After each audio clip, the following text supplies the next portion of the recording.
तो पिछले वीडियो में हमने बात करी थी उत्पत्ति ह्रास नियम की। उत्पत्ति ह्रास नियम को उनको लागत की दृष्टि से लागत वृद्धि नियम कहते हैं। इसमें हम बात करेंगे लागत की दृष्टि से उत्पत्ति ह्रास नियम को लागत वृद्धि नियम कहते हैं। इस नियम की क्रियाशीलता की स्थिति में वस्तु की औसत लागत और वस्तु की सीमांत लागत दोनों बढ़ती हैं। ओ एक्स पर आपको उत्पादन मात्रा दे दी गई है और ओ वाई पर ए सी और एम सी कॉस्ट दे रखी है। क्योंकि दोनों बढ़ती हैं तो इस तरीके से ए सी और एम सी को बढ़ा दिखा दी जाएगी। तो इस तरीके से इसका डायग्राम बनेगा। नेक्स्ट जो बात, ये जो क्वेश्चन आएंगे ये आएंगे 4-4 नंबर के क्वेश्चन या 2-2 नंबर के क्वेश्चन आ सकते हैं। नेक्स्ट बात करेंगे उत्पत्ति वृद्धि नियम। उत्पत्ति वृद्धि नियम बताता है कि कुछ साधनों को स्थिर व कुछ साधनों को परिवर्तनशील रखा जाए तो कुल उत्पादन में परिवर्तनशील साधन की मात्रा में दी गई वृद्धि से अधिक अनुपात में वृद्धि होती है।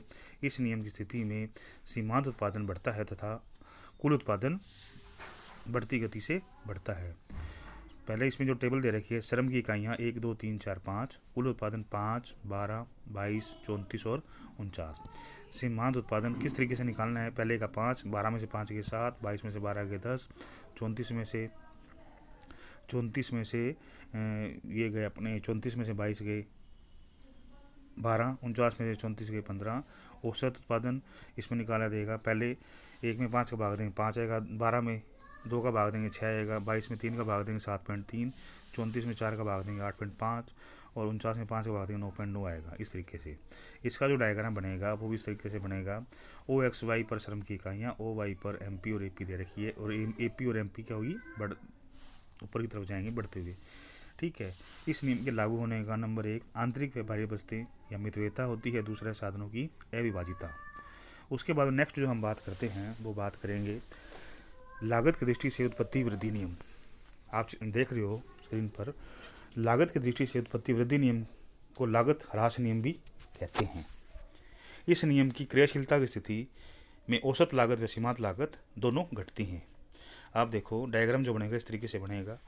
ओ एक्स वाई उत्पादन की मात्रा, ओ वाई पर ए सी और एम सी नीचे गिरते हुए दिखाई दे रहे हैं इस तरीके। नेक्स्ट जो बात करेंगे उत्पत्ति समता नियम की। उत्पत्ति समता नियम, जब उत्पादन में उसी अनुपात में वृद्धि जिस अनुपात में परिवर्तनशील साधन की मात्रा में वृद्धि की गई है उसे उत्पत्ति समता नियम कहते हैं।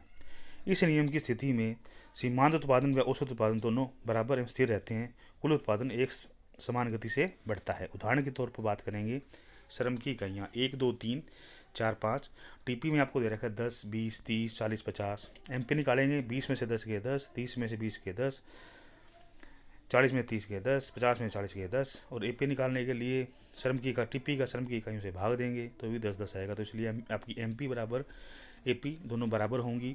ओ एक्स पर श्रम की इकाइयाँ, ओ वाई पर एमपी और एपी, उसका जो डायग्राम बनेगा एपी बराबर एमपी। नेक्स्ट जो बात करेंगे लागत की दृष्टि से उत्पत्ति समता नियम। लागत की दृष्टि से उत्पत्ति समता नियम को लागत समता नियम या स्थिर नियम भी कहते हैं। इसमें औसत लागत और सीमांत लागत दोनों स्थिर रहती हैं। ओ एक्स पर उत्पादन की मात्रा और ओ वाई पर ए सी और एम सी, ये जो बनेगी ए सी और एम सी जो बनेगी दोनों बराबर होंगी। इस तरीके से ए सी बराबर एम सी। तो हम जो बात करेंगे कि सबसे पहले हमने जो किया उत्पत्ति ह्रास नियम, ठीक है। फिर उसके बाद में लागत की दृष्टि से उसका नियम देखा, लागत वृद्धि नियम आया, फिर उत्पत्ति वृद्धि नियम, ठीक है।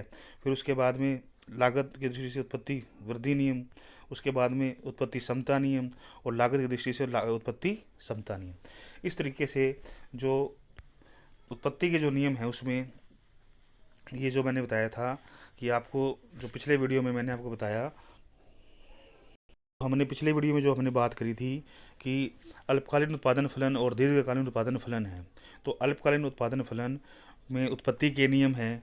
जो उत्पत्ति के नियम हैं जैसे उत्पत्ति वृद्धि नियम या लागत ह्रास नियम, उत्पत्ति समता नियम या लागत समता नियम, उत्पत्ति ह्रास नियम या लागत वृद्धि नियम, ये जो 6 नियम हैं उनके बारे में हम चर्चा कर चुके हैं।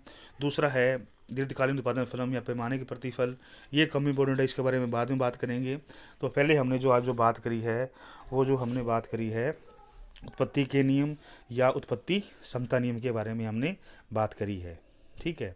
तो इस तरीके से जो उत्पत्ति के जो 6 नियम हैं दोबारा सुन लीजिए। उत्पत्ति वृद्धि नियम, लागत की दृष्टि से लागत ह्रास नियम, उत्पत्ति समता नियम, लागत की दृष्टि से लागत समता नियम, उसके बाद में उत्पत्ति ह्रास नियम और लागत की दृष्टि से लागत वृद्धि नियम। ये जो नियम है ये इनके बारे में हम चर्चा कर चुके हैं, इनके बारे में डायग्राम बना चुके हैं। मैं फिर आपको बता रहा हूँ कि जो उत्पत्ति ह्रास नियम है, उत्पत्ति जो ह्रास नियम है या परिवर्तनशील अनुपातों का जो नियम है वो मोस्ट इम्पोर्टेंट है। क्वेश्चन जो आएगा, बड़ा क्वेश्चन जो आएगा वो इसी में से आएगा, जिसमें आपको ये डेफिनेशन बनानी है, उसके निष्कर्ष लिखना है, टेबल बनानी है, टेबल में first stage, second stage, third stage तीनों के बारे में बताना है। उसका अच्छे से तरीके से जो स्क्रीन पर आपको देख रहे हो उसको एक डायग्राम बनाना है अच्छे से तरीके से। डायग्राम बनाने के बाद में तीनों स्टेज है, first stage, second stage, third stage, तीनों के बारे में बताना है, उसकी मान्यताएं बतानी है और फिर उसके लागू होने के कारण बताना है। ये सारी चीज़ें आपको बतानी पड़ेगी। बताने के बाद ही ये आपका पूरा क्वेश्चन होगा। जो क्वेश्चन होगा वो इस प्रकार से आएगा, उत्पत्ति ह्रास नियम की आलोचनात्मक व्याख्या कीजिए, या उत्पत्ति ह्रास नियम लागू होने के क्या कारण हैं, इस तरीके से। या फिर कई बार वो चेंज करके क्वेश्चन पूछ रहा है, परिवर्तनशील अनुपातों से आप क्या समझते हैं और परिवर्तनशील अनुपातों के नियम की व्याख्या कीजिए।